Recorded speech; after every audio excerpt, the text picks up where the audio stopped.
Greetings and salutations, dear viewers, and welcome to another episode of the Politics of Discretion podcast.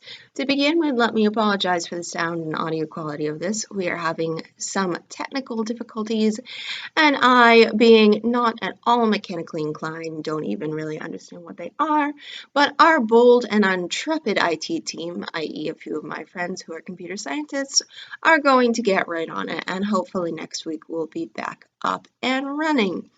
But in the meantime, let's talk monopolies.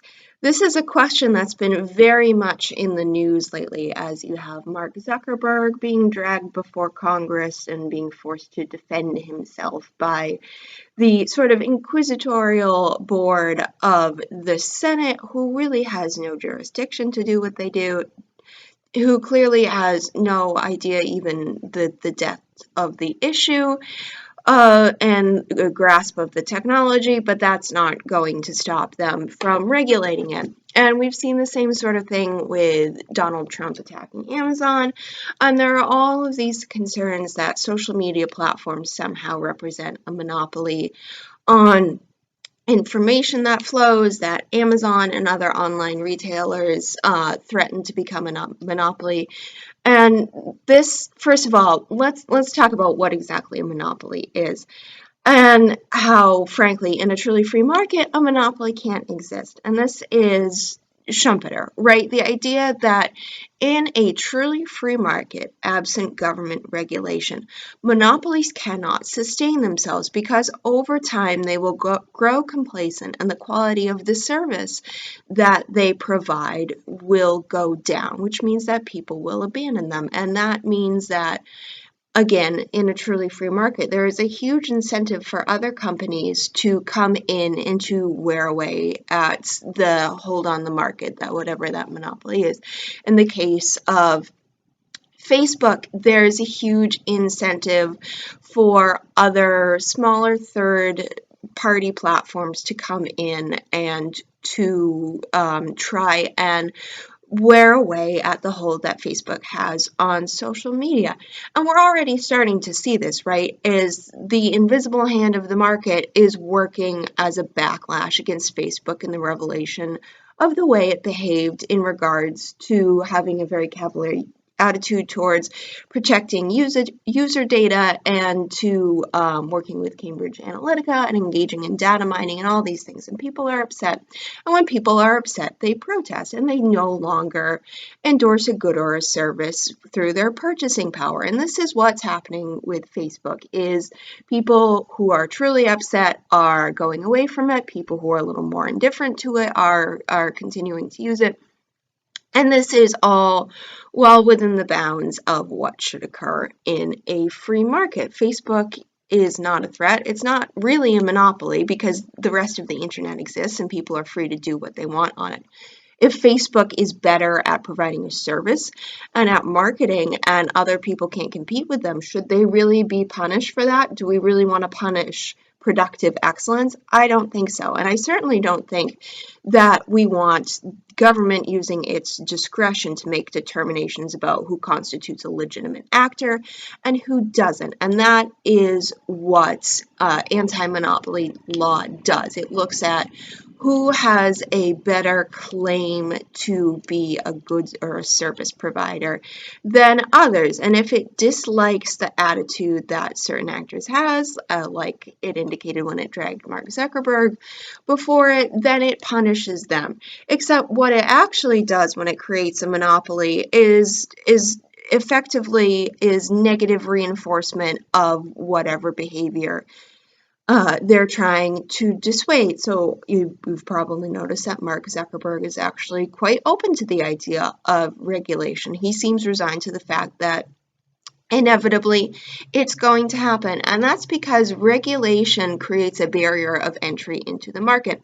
So effectively, if Congress applies antitrust laws to Facebook, what they are doing is making it more difficult for would-be competitors of Facebook to actually enter into the market. It actually protects Mark Zuckerberg's business model. So really, anti-monopoly sentiments, even though they try to claim consumer protection as a justification are really they're an intermediary body between the consumer and the producer. And when that happens, you're not actually protecting the consumer. What you're doing is insulating both the consumer and the producer from responsibility and from the wrath of the spurned consumer who finds that a product or service is not to their satisfaction, and who can then exercise their discretionary judgment either by no longer purchasing that good or service and instead going somewhere else, or in directly complaining to the good or directly complaining to the producer of a good that they find some fault with, right? We're creating barriers between this and making it more difficult. And in the end, it means that consumers are not served as well because there's that cushion between them and the producer. And that means that the producer has less of an economic incentive to directly address the concerns of consumers. So monopolies or trust-busting sentiment is really theoretically does not stand up to scrutiny. But there's also the question of why do we primarily see this anti-monopoly crusade applied to only certain industries? Why is it only telecommunications? Why is it heavy industry? And, things where government has a vested interest, and it claims it has a vested interest in telecommunications, in information sharing through the internet, in heavy industry and manufacturing. It claims it has an interest in these because it has a national security interest. And this is not primarily defined with reference to national security, meaning foreign and external threats from other nations and from malignant actors, so much as it means that there needs to be a certain conditionality at home domestically, that certain, particularly economic conditions, need to be met if government can claim to serve the public good. And it defines welfare in very much tangible terms and promotes a standard of living that all of us should rise up to if the public good is maintained. And this gives government a really good justification, at least to its thinking, to meddle in private business and to introduce sort of social engineering laws that reward certain favors and dissuade other actions so that this standard of living is met, and government then can, set up and say, oh, look at what we've provided you. We've created the conditions in which you can be prosperous, and you can't do it without us, so you need to, kind of comply and to not protest too much. And all in all, it just promotes the idea that government is necessary towards your quality of living.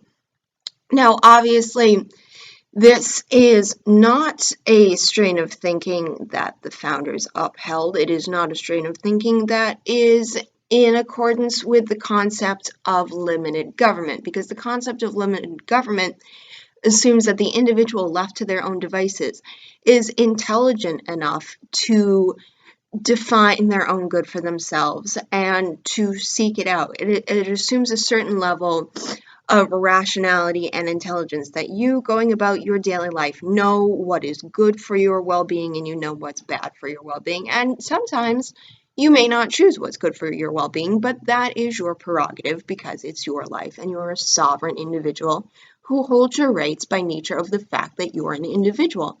An individual being means that there are no collective hearts, no collective minds, and that no one can truly understand you except through the lens of their own being, right?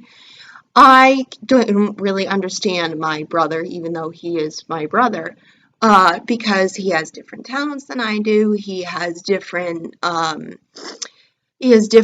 taste in music and in entertainment, and he's different. Has different academic inclinations, even though we grew up in the same household, even though we have the same parents, we share most of the same DNA.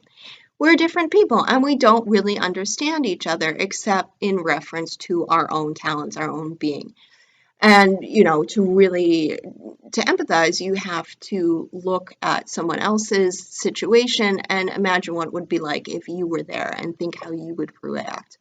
And that is really the only way that we can come to understand each other. You can't actually step out of your own ego to engage in sympathy or in empathy. There's always that reference of the self. And because that reference of the self cannot be eradicated, individual being needs to be respected. Individual judgment needs to be respected. And even if it's wrong, it needs to be left alone so that people can then learn from their mistakes and move forward, or not, as they choose to. But this is all sort of beside the point. So let's engage in one of my favorite thought experiments, and this is to take the arguments of economic protectionism and apply them to the arts in that they exist as a business. So, anti-monopoly sentiment, excuse me, rests on the idea that if one company gains too much of a stranglehold on a given sector, if they are promoted too far above the rest of the industry, then that is a threat to consumer choice. It is a threat to economic competition, and it's a political threat as well. And we've seen this most recently in the question of, well, is it time to regulate Facebook? Is it time to regulate social media? We've seen it in calls for net neutrality, and there's this idea that the internet is a powerful tool and it needs to belong to everyone equitably, and one person can't gain too much of a hold on it. So these are the calls to maybe break up Amazon, maybe break up Facebook.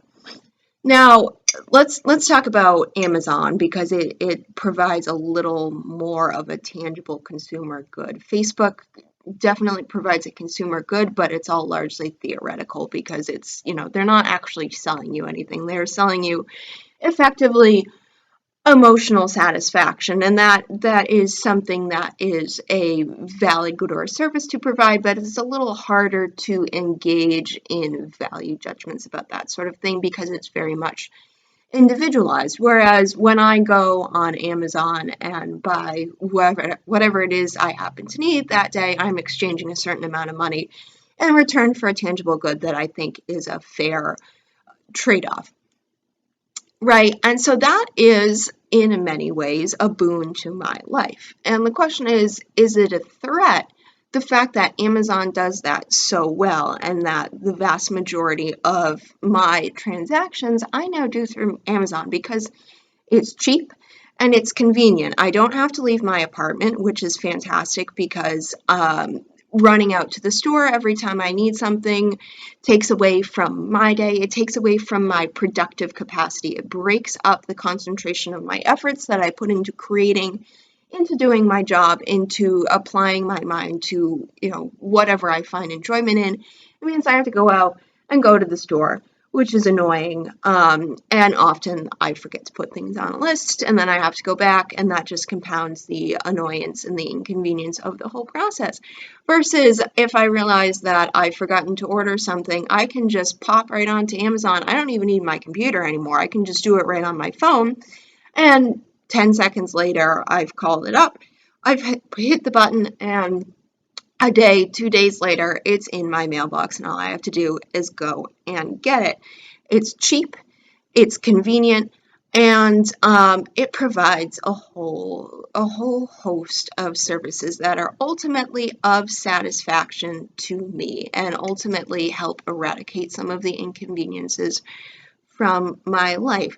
Now, the question is the balance between that cost-benefit analysis that I as a consumer engage in and that other consumers acting as autonomous beings engage in, and government's discretion, right? So even though I am actually not that big of a fan of Amazon as a company, Even though I don't really like Jeff Bezos, and I think that some of his business practices don't necessarily meet the values that I uphold, ultimately because of the convenience of Amazon, I make that value judgment and determine that whatever moral qualms, moral reservations I have about Jeff Bezos's personal character and about some of the shortcomings of Amazon's business model, ultimately the convenience to me is worth it. I make that value judgment trade-off. And if I didn't think that it was worth it, I would simply not trade with Amazon. I'd find another alternative. The point is that's up to me to make that cost-benefit analysis and determine whether or not I think the trade-off is worth it. And the same holds true for all of you, dear viewers, and for everyone across America. And if we're all engaging in that cost-benefit analysis, if you take the expression of our transactions as one entity, that's when you get the invisible hand of the market. That's when we start to see positive and negative trends and reactions to things that Amazon does, to the goods and the services that they provide, to the attitudes that they take. All those various things. And those are all autonomous. They're all, they're all the products of our own productive capacities, our own reason, and our own decisions to engage in trade for various reasons. It's not some coordinated thing. It's not one being. It's all individual, autonomous interactions that drive markets. And the first problem with monopolies and attitudes that drive antitrust is they don't look at it like that. They look at the public as sort of one amorphous block that moves in unity and that can be taken advantage of. And then at the same time, Amazon or whatever company is in question is this, even bigger entity that can come in and gain a stranglehold on commerce and become exploitative and somehow trample on the rights of everyone at once and in the same way. And it takes government, a third, even bigger force, because government is the sole legitimate source of law. It has a monopoly on force and on legislative power, so it's a third, even bigger force even than the big malignant force of government not of government, but of a business monopoly. And it takes and it eradicates that and supposedly liberates the rest of us from the stranglehold that the monopolistic business has placed on us. Now, again, that is kind of a ridiculous model in the modern era because we are so connected through the internet. If you want to make an argument for antitrust in reference to the 20th century, because the flow of information was a little different back then, that's a different case. I don't think we can apply those principles to questions of antitrust today because we have the internet, because we have new technology, because it's also unprecedented and connected in different ways. There's a big difference between, Amazon coming in and taking over a small town today than there was back in the 1900s, because even if, maybe Amazon's not a good example here, but if Walmart or Target or another big box store comes into town and eradicates all competition, I can still go online and shop at Amazon if I decide I don't like Walmart or Target. We're so connected that I still have options, even if I only have one physical choice in the town where I live. It's not really a monopoly in the same way that it would have been back in the day. And again, the arguments of Schumpeter still apply, and that monopolies are not durable in a free market. They're only durable when you have government sanctions coming in and effectively enforcing them. But so that is the basic idea behind antitrust laws. This idea that monopolistic business gains a stranglehold on free trade and is exploitative of its consumers. And that is used to regulate telecommunications. It's now being directed towards maybe the internet. It's used to regulate heavy industry, agriculture, things like that, things that provide tangible goods and services. And here's my question. Why do we not apply the same sort of thinking to, say, rock music, right? Culture and the arts are as lucrative an industry as any other. The amount of money that we spend entertaining ourselves is quite high. And there's as much at stake there as there is in agricultural goods, in the flow of information, in business transactions, in things like that. So how come we don't say to, groups like the Rolling Stones or the who have been these really global superstars for the past half century, how come we don't view them as a threat? A monopoly in terms of entertainment, it could effectively be a supergroup, a band that is made up of members who previously had a great deal of success. And we don't eschew that when it comes to entertainment.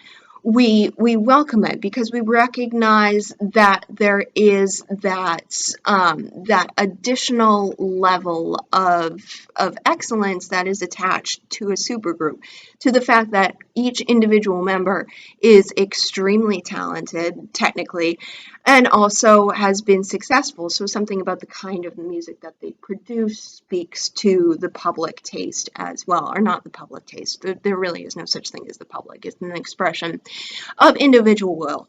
So it speaks to a taste that a great deal of individuals find something of merit in. And so when you have supergroups that come along, or you have these really durable rock groups like the Who and the Beatles, the Beatles obviously aren't still touring, but who are still influential, whose music is still sold today, and who people still listen to and generate all of these sort of knockoff groups, right? These cover bands who, again, translate that back into economic terms, and knockoffs are something that is undesirable, that is seen to be cheating the intellectual property of the original creator, yet translate that back into art terms and aesthetic, and it's something that we revel in, that we enjoy, because it is a tribute of sorts to the initial greatness of groups like the Beatles, who spin off, whose genius is the point that causes the spin-off and leads to a desire to imitate it and to pay homage to it. And when we separate it like this, we can see that there's not a whole lot of resonance between the two. But the question, again, is why isn't there? Because music and other forms of artistic entertainment have just as much influence on our lives. There is a great deal to be said for the power of film and music and the performing arts to convey a message that is influential to the public and to really generate thinking and to move public opinion. I mean, look at, the 60s and 70s and the power that music had then to really push war protest messages and other, more left-leaning political messages, which eventually we've seen the culture shift in that direction. So to say that is not influential in the same way that, say, Facebook is, with its ability to control the flow of information in the way that it provides news stories to people, in the way that it connects people, to say that those are not the same thing theoretically. Obviously, the packaging, the way that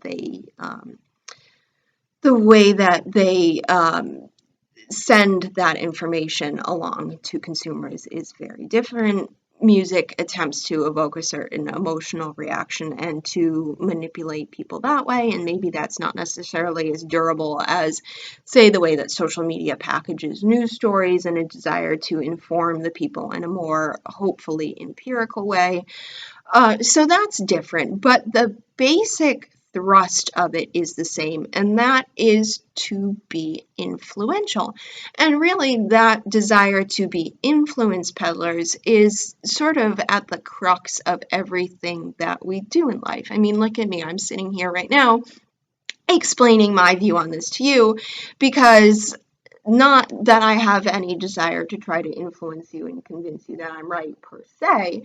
My first duty is to the internal logic of the argument, and really my motivator is because I believe that I'm right, because there's something in my perspective that isn't necessarily represented by others out there, and that's why I do what I do, because I have this, I don't want to call it a moral crusade, but I have this vision of what I think is right, and I want to see it represented in the world. I want to see it brought more into being in the world, because ultimately I believe in its validity. And that is really at the heart of what all producers do, regardless of what the form is, regardless of whether that's me sitting here talking to you or me writing a column because I just happen to be good with words, whether that's the Beatles, who are musically talented, using their creative talents to try to evoke some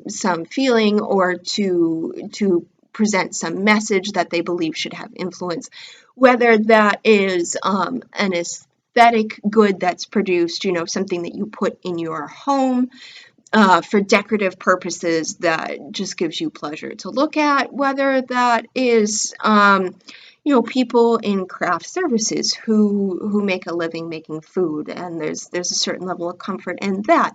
The idea that unifies all of those disparate forms of production is the desire to bring something that one sees of merit into the world and to make it really the basis of one's being, that service to the ideal, that service to whatever value you see. And that is something that unifies all of creative production, that unifies all of industry, regardless of the variations that exist in different modes of production.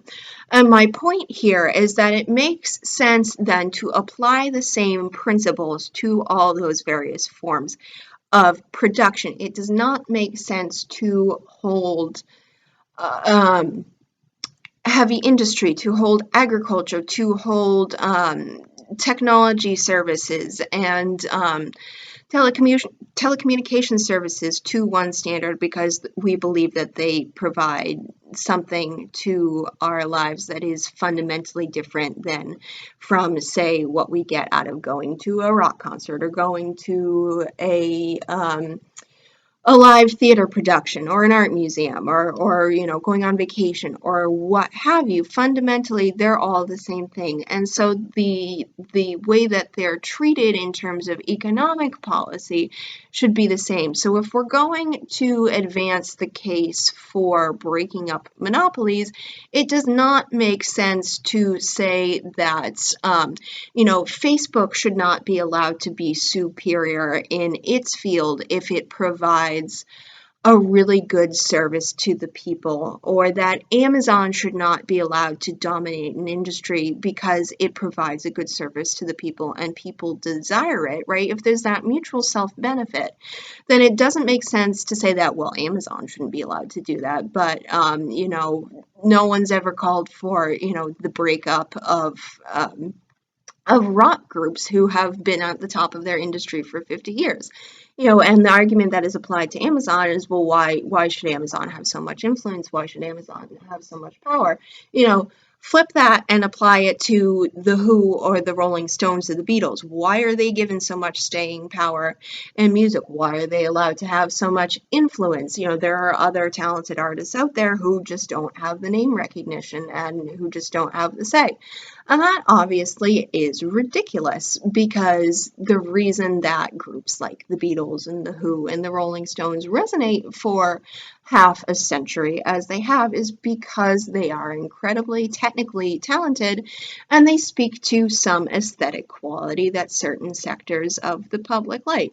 I myself am not particularly a fan of any of those groups, although I do love progressive rock, which is an extremely sort of niche, especially these days, form of music. But the point is that I it's not the percent of the market share that they have that makes their music worth listening to. It's the aesthetic judgment. It's the message contained in the music. It's the technical ability. It's all of those things. And to listen to that type of music is an endorsement both of the talent of those individuals and of the vision that they have. And as long as people continue to be satisfied with that, then there's no reason to move away from that. And there's also no reason to suggest that people with different aesthetic judgments can exist side by side. I mean, we can see this in the way that, yes, we have groups like the Who and the Rolling Stones who have existed as, sort of globally dominant for half a century, but that doesn't mean that other music hasn't been produced in the meantime. That doesn't mean that different forms of music haven't moved forward to varying degrees. There's been competition that's existed. And this effectively, it ought to be the same principles that are applied to Amazon and to Facebook and to other big business. Amazon is at the top of its industry because it provides a good and a service that people desire for in ways that are convenient, in ways that are affordable, and that ultimately have propelled it to the top of the industry. It didn't get there through exploitation. It got there because a vast majority of the public realized that this was an improvement on their life. And yes, there are certain things that Amazon does that maybe are annoying, but ultimately the convenience that it provides make those more ancillary and do not rise to a level that would prevent you from engaging in trade with Amazon and going to a different good or service provider. But just because Amazon is the most transparent, is the most visible of the market retailers and has the largest share, it doesn't mean that there isn't other trade that's going on in the background. And just because Amazon does it so well, is that a reason to punish them? And that doesn't necessarily mean that their market share is exploitative. It just means that maybe there are other goods and service providers and they just don't do a good job as Amazon. And there's nothing inherently exploitative or wrong about that. It's just that others need to figure out a different spin. We don't want imitators. We do not want another Amazon. We want something that's even better than Amazon. We want to spur that competition. And the only way that comes is through the free market. It doesn't come through government regulation, because government regulation stifles creativity. It stifles innovation first by creating barriers of entry into the market, which make it much harder for small businesses to emerge and to break out into niche markets, and then for those niche markets to become larger and larger shares of the broader market. But it also means that that creativity is stifled, that innovation is stifled, because then anything that doesn't go through that regulatory procedure is seen immediately with suspicion and is not promoted in the way that it would be in a free market.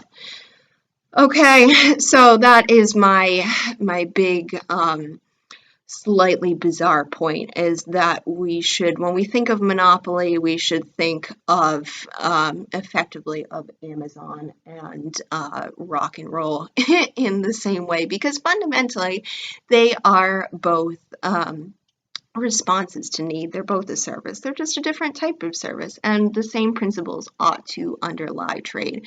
And this is true because, and this is the last point I will make because I know I'm rambling, but that's true because ultimately, Amazon and the Beatles are very, very different entities. But ultimately, what they're doing is making a rhetorical appeal in very different ways to the mind of the individual and attempting to win them over either through an emotional appeal in the form of music or a more credentialed appeal in terms of a business like Amazon, who has proved time and again that they can provide this good or service to you cheaply and quickly, and they're trying to win over the rational mind of the voter to make them see that there is some value there that is worth an exchange of their money. And that is really why these principles need to be the same regardless of what kinds of trade we're dealing with, because ultimately it all comes down to interactions between the individual and another individual, or an individual and a corporation, which is, still the product of the individual mind. And ultimately that unifying principle is the rational mind of the individual, and the ability to convince someone to engage in trade is what all trade ultimately hinges on. So there is still that consistent nucleus to it. And that is why we should apply the same principles when we're dealing with Amazon or when we're dealing with rock and roll. Okay, so that's my slightly bizarre spin on trade for the day. Thanks so much for watching, and happy musing, dear viewers.